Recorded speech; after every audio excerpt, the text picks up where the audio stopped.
Hi friends, இன்றைக்கி என்ன video பார்க்க போனால் பிரியாணி, அதுக்கப்புறம் சில்லி,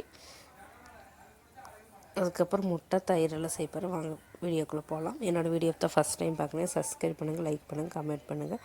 ஃபஸ்ட் எடுத்து சிக்கனுக்கு வந்து சில்லி பரட்டி வைக்கலாம்னு சொல்லி போட்டு சிக்கன் ஒரு கொஞ்சோண்டு எடுத்துருக்கிறேன். அதில் வந்துட்டு இஞ்சி பூண்டு பேஸ்ட்டு, அதுக்கப்புறம் ஜேபி சிக்கன் சில்லி மசாலா சேர்த்திருக்கேன். அதை சேர்த்து நல்லா பரட்டி வச்சாச்சு.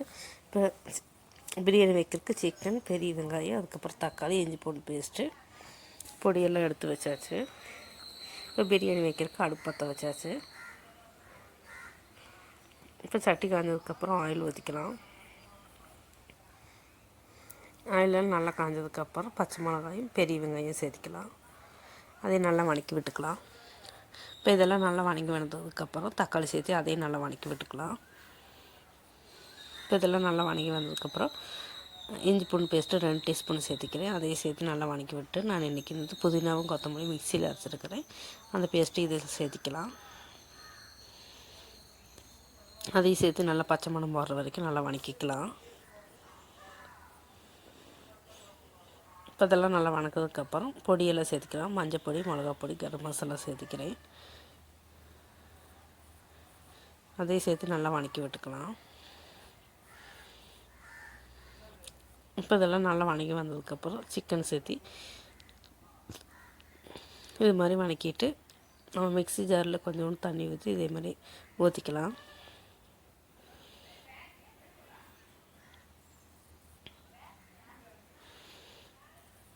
இப்போ தயிர் சேர்த்திக்கலாம். தயிர் சேர்த்து நல்லா வதக்கிக்கலாம்.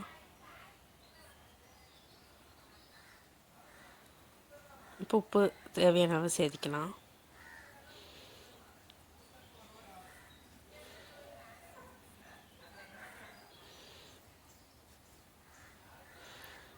இதெல்லாம் நல்லா வதங்கி வரட்டும்.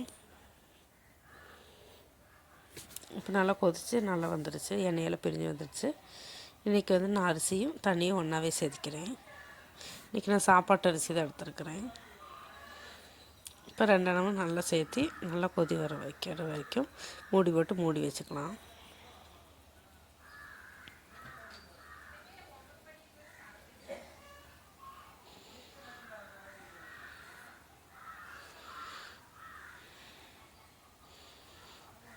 பிரியாணியில் நல்லா வெந்து வந்ததுக்கப்புறம் மேலே கொஞ்சம் கொத்தமல்லி புதினாவை சேர்த்து தூவிக்கலாம். இப்போ சில்லி வறுக்கிறதுக்கு வேண்டி இப்போ தம் போட்டேன் பிரியாணியில். அதுக்கப்புறம் சில்லி வறுக்கிறதுக்கு வந்து வடச்சட்டி அடுப்பில் வச்சு அதில் கொஞ்சம் ஆயில் ஊற்றிக்கலாம்.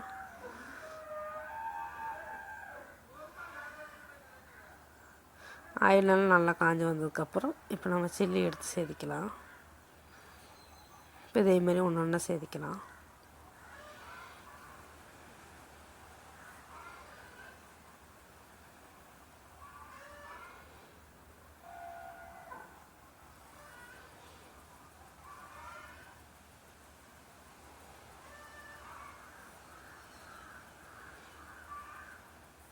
இதே மாதிரி சேர்த்தியாச்சு, அது வேகட்டும். இப்போ நான் முட்டை வேக வச்சுருக்கிறேன். முட்டையெல்லாம் வந்ததுக்கப்புறம் ஆஃப் ஆக்கி வச்சுக்கலாம். இப்போ சில்லியெல்லாம் நல்லா வறுபட்டு வந்துடுச்சு, அதை எடுத்து ஒரு பிளேட்டில் மாற்றிக்கலாம்.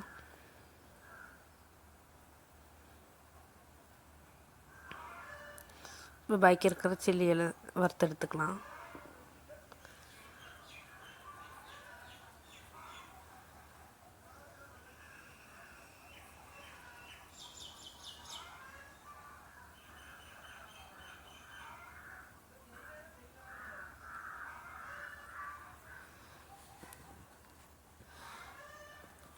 இப்போ இதெல்லாம் வறுத்தெடுத்து வச்சாச்சு.